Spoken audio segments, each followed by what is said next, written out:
Today we're going to change the bag connector, dust bag and filter on a Numatic Henry.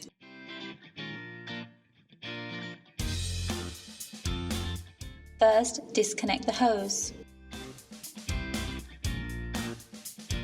Unclip the head and remove from the bowl. Then take the filter out.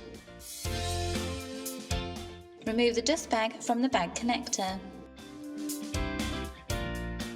Using a screwdriver, press the clips on the inside of the connector and pull the connector from inside the bowl. Apply maintenance spray to the opening and clip the new connector back into place.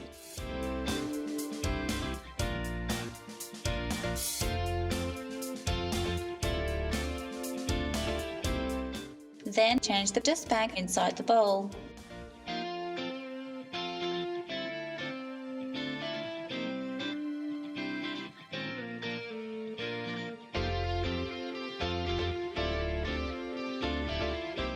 That's how you change the bag connector, dust bag and filter on a Numatic Henry.